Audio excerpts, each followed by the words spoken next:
Bismillahirrahmanirrahim. Assalamualaikum warahmatullahi wabarakatuh. Alhamdulillahirabbil alamin.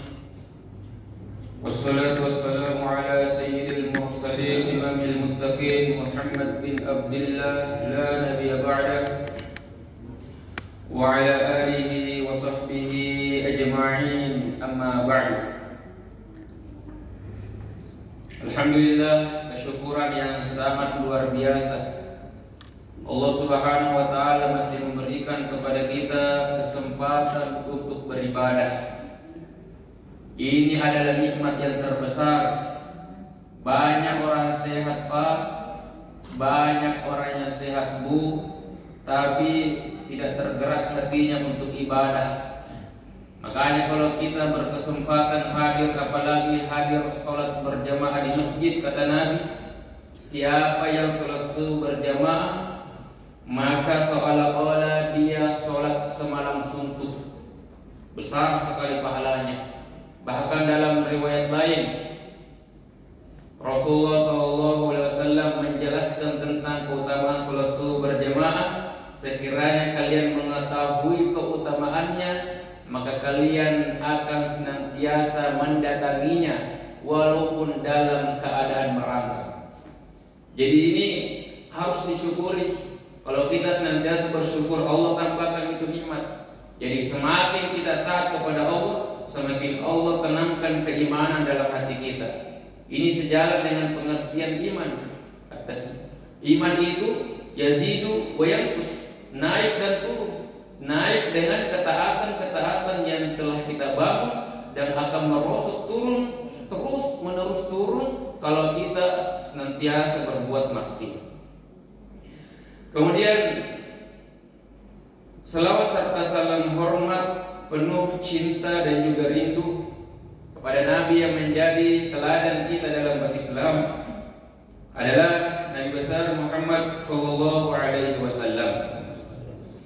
Nabi yang harusnya kita jadikan idola, Bu. Bukan artis, bukan pemain bola, bukan siapa-siapa. Siapa yang kita ikuti, maka kita akan bersamanya di surga. Nabi menjamin itu. Man ahya sunnati faqad ahabbani wa man ahabbani kana ma'iyya fil jannah. Siapa yang menghidupkan sunnahku, kata Nabi, makanya kita hidupkan sunnahnya Nabi. Tadi saya cepat datang di sini melihat di dekat galon itu dispenser ada siwak. Alhamdulillah, Pak, Bu, saya sudah 1 tahun lebih tidak pernah sikat gigi. Saya pakai siwak 1 tahun lebih, alhamdulillah. Karena saya ingat sekali pesannya, karena waktu saya mondok di pesantren Anda di Tirumbu tahun 2007, saya masuk di situ. Itu saya ingat sekali pesannya Bro. Tadi dia bilang, kalau kita rutin pakai siwak, kita tidak akan terkena sakit gigi. Dan alhamdulillah, saya setelah rutin pakai siwak tidak pernah sakit gigi sampai sekarang, alhamdulillah.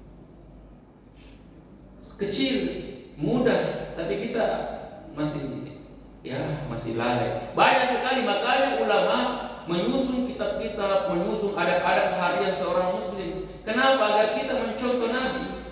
Diutusnya Nabi dan Rasul dari kalangan manusia, bukan dari kalangan jin, Pak, bukan dari kalangan malaikat. Kenapa dari kalangan manusia? Supaya kita mudah mengikutinya.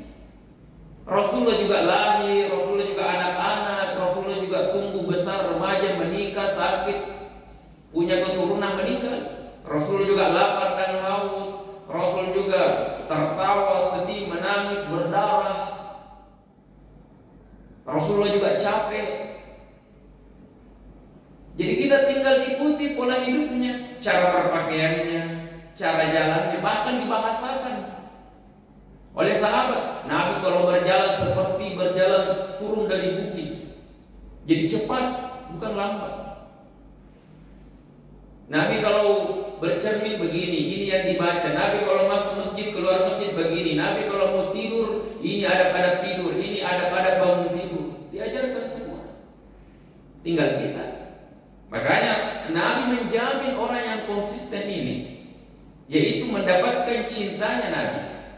Man ahya sunnati faqad ahabbani wa man ahabbani kana ma'iyya fil jannah. Dan siapa yang benar-benar mencintaiku, kata Nabi, maka akan bersamaku di surga. Itu kata kunci. Jemaah yang dimuliakan oleh Allah Subhanahu wa taala. Sebagaimana yang kita ketahui bersama bahwa fungsi dan tugas utama kita diciptakan di muka bumi ini adalah untuk ibadah. Tidak ada yang lain. Kita kembali kepada surah Az-Zariyat itu. Wa ma khalaqtul jinna wal ins illa liya'budun. Tidaklah kuciptakan manusia dan jin itu kecuali untuk ibadah kepada Allah. Maksudnya ibadah adalah tunduk patuh taat terhadap perintahnya, mengerjakan apa-apa yang diperintahkannya, meninggalkan yang dilarangnya, menikmati yang halal, meninggalkan yang haram. Jadi kalau ada yang bertanya ibu-ibu, apakah saya memang diciptakan agar saya keluar rumah menutup aurat? Betul. Apakah saya diciptakan agar saya hadir majelis ilmu, hadir di masjid untuk berjamaah? Betul sekali. Jadi kalau kita mendengar azan berkumandang, langsung kita berpikir, oh saya memang diciptakan di muka bumi ini untuk ibadah, tinggalkan aktivitas datang ke masjid. Harusnya kita seperti itu berpikirnya. Karena memang fungsi kita diciptakan adalah untuk ibadah. Jemaah yang dimuliakan oleh Allah Subhanahu wa taala. Dan kalau kita beribadah kepada Allah, maka kita seperti halnya dengan berpuasa ini di antara tujuannya, dan seperti semua ibadah-ibadah pada umumnya, agar kita mencapai predikat takwa di sisi Allah. Kita bacakan ayatnya. A'udzubillahi minasyaitonirrajim. Ya ayyuhalladzina amanu kutiba 'alaikumusiyam kama kutiba 'alal ladzina min qablikum la'allakum tattaqun. Telah diwajibkan atau difardukan untuk kalian berpuasa sebagaimana telah diwajibkannya orang-orang sebelum kalian, la'allakum tattaqun, agar kita memperoleh predikat takwa di sisi Allah. Jadi memang tujuannya agar kita mencapai derajat takwa ini. Nah, sekarang bagaimana kita memperbaiki hubungan kita kepada Allah Subhanahu wa taala dan memperbaiki hubungan kita sesama manusia? Jangan ada salah satu yang pincang, Pak. Kapan salah satunya pincang, baik sekali hubungan tak kepada Allah, buruk hubungan tak sesama manusia, tidak ada hasilnya. Sebaliknya, baik sekali hubungan tak kepada sesama manusia, tapi kita tidak baik hubungan kita kepada Allah. Di antaranya kita meninggalkan sholat, memandang enteng sholat, menunda-nunda sholat, tidak sholat berjamaah di masjid, maka mustahil kita akan dapat memperoleh predikat takwa. Jadi maknanya apa? Perbaiki hubungan kita kepada Allah, dan ibadah yang paling utama dan paling mulia adalah sholat. Kenapa kita masih malas sholat berjamaah di masjid? Bukankah 4 imam mazhab, 3 mengatakan wajib kecuali ada uzur syar'i, 1 mengatakan sunnah muakkadah, yaitu Imam Syafi'i mengatakan sunnah muakkadah, sunnah yang sangat-sangat ditekankan. Nah, motivasi kita, Pak, sholat di rumah 1 derajat, sholat di masjid 27 derajat, dalam riwayat lain 25 derajat. Kali ini kalau kita sholat sehari semalam di rumah, kita cuma dapat 5. Kalau kita sholat di masjid sehari semalam 5 dikali 25, 125. Satu hari itu. Bagaimana kalau 1 bulan?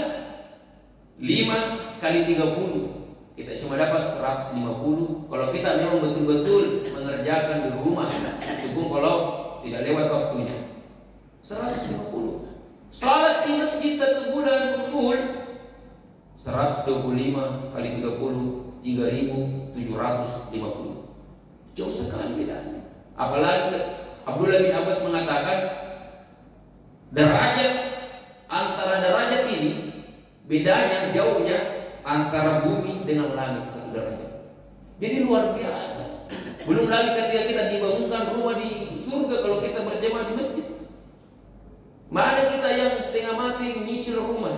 Mana kita yang telah booking perumahan yang mungkin 30 tahun baru lunas. Mana kita yang berjuang, kasihan kawan-kawan kita yang masih ngontrak, datang berjemaah dibangunkan rumah di surga. Belum lagi sholat sunnahnya subuh ini luar biasa sekali. Rugi sekali kalau melewatkan ke sholat sunnah subuh. Raka'atul fajr khairun minad dunya wa ma fiha. 2 rakaat saja yang kita kerjakan sebelum subuh itu dinilai oleh Allah Subhanahu wa taala. Kalau kita gunakan kacamata iman, maka seluruh dunia dan isinya ini tidak ada apa-apanya dibandingkan 2 rakaat sholat sunnah. Itu adalah ibadah kepada Allah. Kenapa saya sampaikan ini mengenai sholat? Karena banyak orang pandangnya dengan sholat, Pak. Apalagi ibu-ibu. Wah, kalau ada cara, tidak mungkin bisa tepat waktu sholat. Susah. Belum lagi kalau make up-nya. Nah, saya di make up-nya bagaimana berwudu ini? Make up-nya 1 jam 2 jam, berwudu 5 menit. Dengan berwudu hilang semua make up. Berpikir jami dulu sholat deh, di jamaah bisa aja. Ini maunya dia tidak belajar konsepnya bagaimana. Dia pandang enteng sholat. Waliyahzubillah. Tidak ada Pak, awal yuhasbu yaumal qiyamah. Yang paling pertama dihisab pada hari kiamat adalah sholat. Kalau baik sholat tak, baik semua amal yang lain. Buruk sholat tak, biar banyak sekali amal tak, tidak ada gunanya. Kan begitu. Jadi diperbaiki kualitas kita punya sholat. Di antaranya rukunnya adalah tumakninah. Banyak orang sholat sekarang 20-30 tahun tidak ada tumakninahnya. Makanya Nabi SAW menegaskan dengan sangat keras bahwa pencuri yang paling buruk adalah mereka yang mencuri ketika dia sholat. Bagaimana caranya? Cepat. Sholat kilat, tidak jelas dibaca.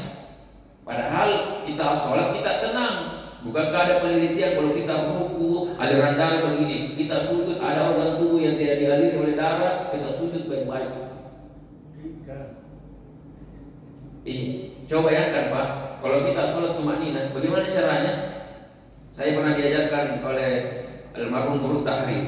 Kalau tumakninah itu Pak, maknanya kita takbir misalnya ruku, Allahu Akbar, kita tidak langsung baca-bacanya, tapi kita tarik nafas dulu, baru baca-bacanya. Subhana rabbiyal azim. Sudah itu jangan langsung tidak, tarik nafas lagi, baru sami Allahu liman hamidah, jangan langsung dibaca-baca, tarik nafas lagi, tenang, Rabbana walakal hamdu, jangan langsung sujud, tarik nafas lagi, Allahu Akbar, sampai di bawah, begitu seterusnya. Begitu maknanya Pak. Bisa kita nikmati kita punya sholat. Kalau tidak tumanina, mirip halnya banyak orang yang berpuasa kata Nabi, tidak ada yang didapat kecuali lapar dan haus. Begitu juga banyak orang sholat tidak ada yang didapat kecuali capek. Bukan kalau Allah Subhanahu wa taala berfirman fawailul lil musallin, kecelakaanlah bagi mereka yang sholat. Kenapa mereka celaka? Karena dia lalai dari sholatnya, dia menunda-nunda sholatnya, dia riya. Kalau ada orang,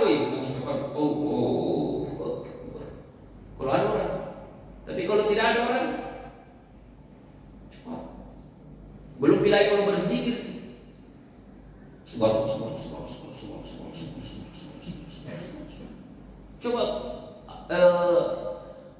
ini Bapak Ibu sekalian, tidak ada yang bisa ubah kecuali diri kita sendiri. Coba kalau kita berusaha untuk hayati, subhanallah, maha suci, subhanallah, alhamdulillah, nanti kita terkesan tidak sopan. Betul tuh ayat ini namanya sama Allah. Coba kalau kita lagi hayati, alhamdulillah, kita sembari membayangkan nikmat Allah begitu banyak. Alhamdulillah. Malakum min nikmatin fa min Allah. Apa saja yang Allah ada pada dirimu itu nikmat datangnya dari Allah. Wa in ta'udhu ni'matallahi la tuhsuha. Kalau kita mencoba secanggih apapun alat hari ini yang diciptakan manusia, tidak ada yang sanggup menghitung nikmat Allah. Rusak itu alat, belum bisa selesai dihitung nikmatnya Allah. Alhamdulillah. Berusaha. Ini saya sampaikan agar kita kembali mengintrospeksi diri kita bagaimana cara kita sholat dan berzikir kepada Allah. Yang kedua, hubungan kepada Allah yang pertama, yang kedua adalah hubungan kepada sesama manusia. Ini penting sekali, Pak. Kita mengambil firman Allah Subhanahu wa taala di dalam surah Al-Maun. Bismillahirrahmanirrahim. Ara'aital ladzi yukadzibu bid-din? Tahukah kamu orang-orang yang mendustakan agama?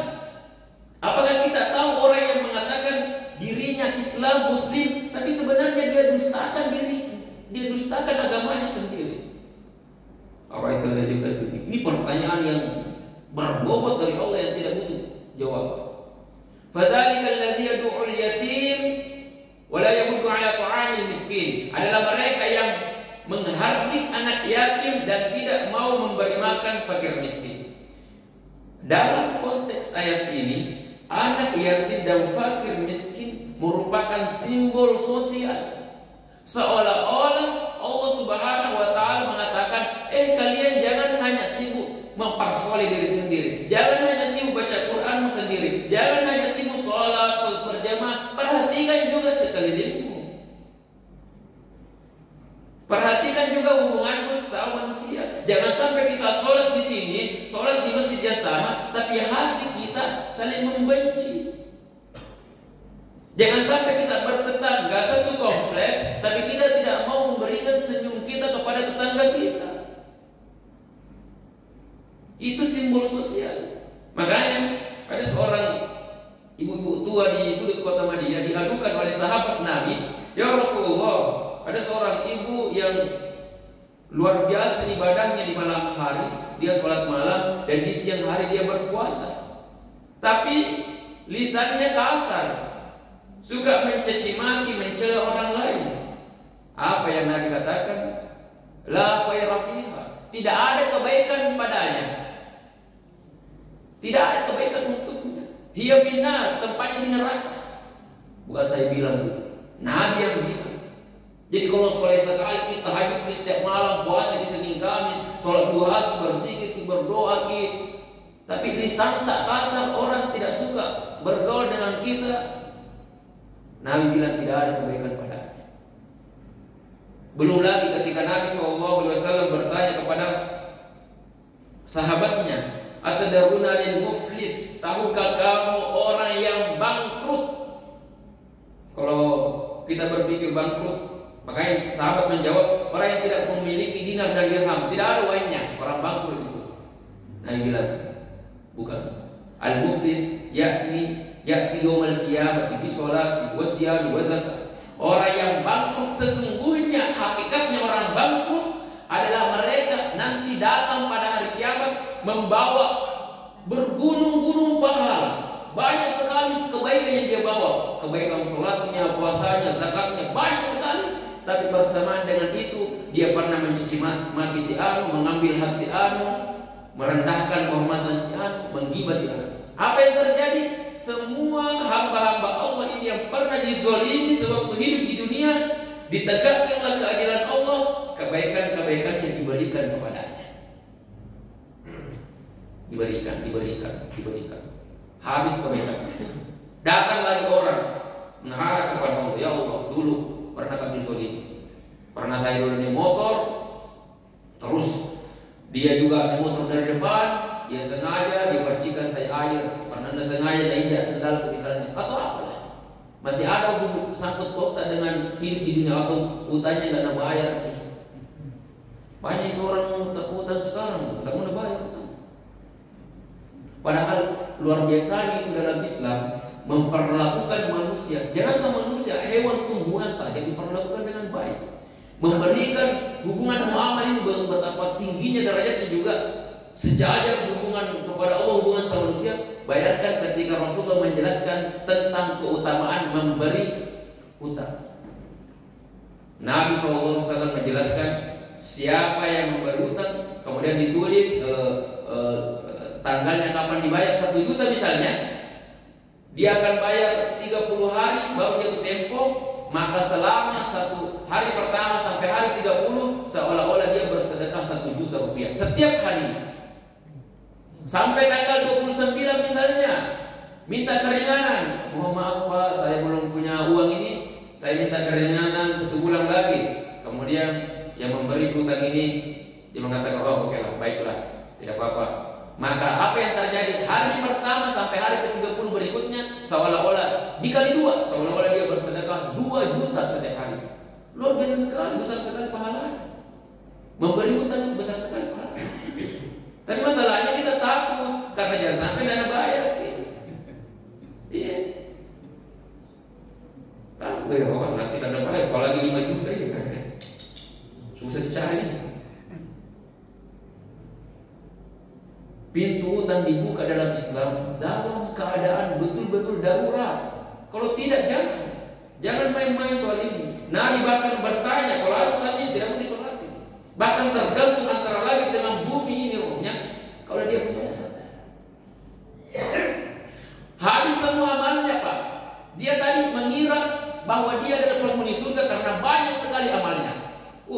Masuk surga yang banyak sekali amal. Bergunung-gunung. Habis amalnya diambil semua orang. Datang lagi orang menghadap punya hutang tidak ada bayar. Akhirnya karena habis amalnya, dosa si korban dibebankan kepada pelaku. Apa yang terjadi? Yang sebelumnya amalnya begitu banyak, dosanya sedikit. Yang terjadi adalah terbaliknya. Dosanya banyak, amalnya habis, sehingga dia dicampakkan, dimasukkan di dalam api neraka. Jadi intinya apa? Jemaah yang dimuliakan oleh Allah Subhanahu wa taala. Perbaiki hubungan kita sesama manusia. Perbaiki hubungan kita kepada tetangga kita. Nabi SAW menjelaskan, "Man kana yu'minu billahi wal yawmil akhir." Barang siapa yang mengaku beriman kepada Allah dan hari akhir, maka hendaklah dia berbuat baik kepada tetangganya. Kenapa tetangga disebut? Karena banyak orang 10 tahun bertetangga tidak baru kenal lagi. Apalagi di kota Pak. Saya alhamdulillah besar di kampung. Kampung saya itu ada sekitar 70 rumah. Semua sudah saya naiki. Buku kenal semua. Ada saat itu ramai. Kalau apalagi selesai Idul Fitri itu pindah-pindah deh. Ramai sekali Pak. Susah. Di kota tertutup terus rumahnya.